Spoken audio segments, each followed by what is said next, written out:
Loh, kios loh. Masa tuku sanku 5 dus teko sales iki isi botore ya Allah.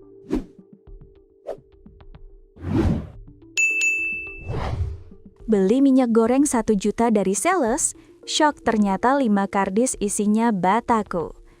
Seorang bos toko sembako menjadi korban penipuan orang yang mengaku sales.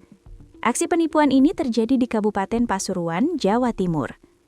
Bos toko sembako itu sadar menjadi korban penipuan setelah 5 kardus bertuliskan minyak goreng merek Senko yang ia beli ternyata berisi potongan batako.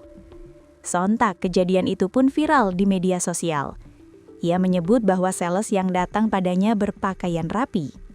Kejadian itu kemarin Rabu 25 Februari 2026 saat kondisi toko ramai. Awalnya ya tidak curiga karena salesnya mengaku sepi jualan minyak.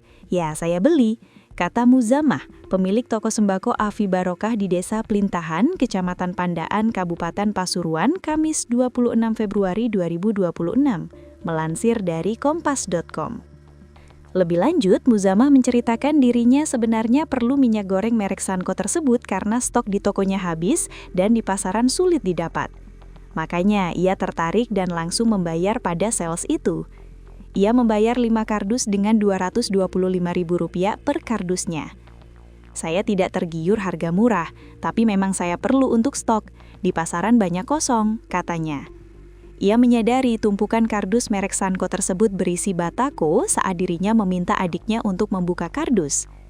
Awalnya hanya 1 yang dibuka, ternyata 4 kardus yang masih tersusun rapi juga berisi batako. Setelah saya bayar, 5 kardus itu masih di depan akan didisplay. Ternyata isi batako semuanya. Itu langsung di video orang-orang, ungkapnya. Meski merugi, Muzamah memilih tidak melaporkan aksi penipuan tersebut ke pihak kepolisian. Ia berharap kejadian itu tidak menimpa pedagang sembako lainnya. Terpisah, Kasih Humas Polres Pasuruan Ibtu Joko Suseno menyebutkan pihaknya sudah mengetahui kejadian tersebut melalui media sosial. Pihaknya mengimbau agar pemilik toko lebih hati-hati saat menerima tawaran barang dari sales. Ia meminta pemilik toko memastikan barang yang dibeli dan mendokumentasikan administrasi jual belinya. Saat ini bulan Ramadan, tentu keperluan sembako tinggi.